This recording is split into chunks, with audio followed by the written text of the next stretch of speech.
In the next series of videos, what I'd like to do is to go back and revisit the concept of creating a lesson. Now, a lesson might be used for lecture, or it might be a lesson for e-learning, or it might be a performance support tool or a job aid. But fundamentally, the very beginning part of this is what you call the learning objectives. Now, I've been hearing a lot of complaints from trainers and even participants to say that the learning objective doesn't become relevant. It's sort of just not get them engaged, get bored with it, so they skip it. So what other people are doing is try to put it as a link, as a reference, because it is not relevant to the learner. So it's too written by the concept of the designer.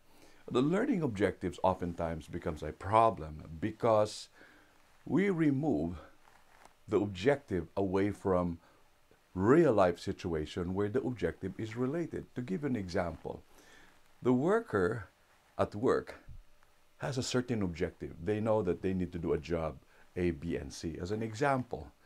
And when we want to train them, we tell them we need to learn A, B, or C.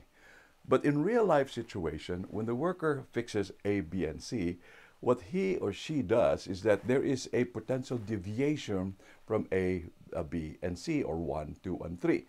And therefore, we remove the content and simply saying you need to learn 1, 2, and 3, or A, B, and C, without adding the aspects of where it is happening at work.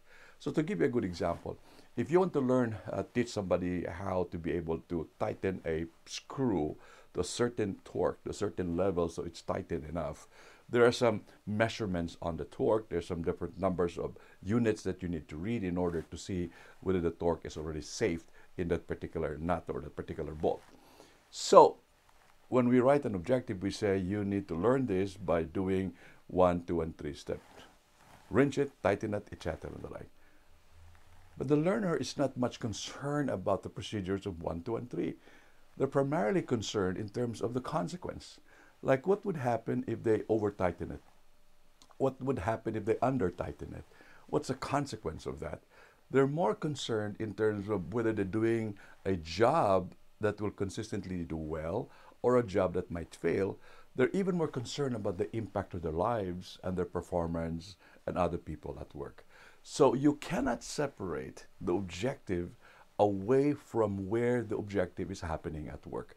So oftentimes what we do is separate them, and when we separate them, suddenly the learning objectives becomes irrelevant. So my recommendation to you, as a thought only, suggestion to you, because there are many different points about this, is number one, you write a learning objective, always incorporate what would happen if they don't do it, and what would happen if they do it, or what would happen if there's a failure, and what would happen if there's success. A kind of a testing mechanism for the learner and the worker to know how they will know whether it's working and how we'll know if it's not working, more than just learning steps A, B, and C, or 1, 2, and 3. Reflect on that, think about it.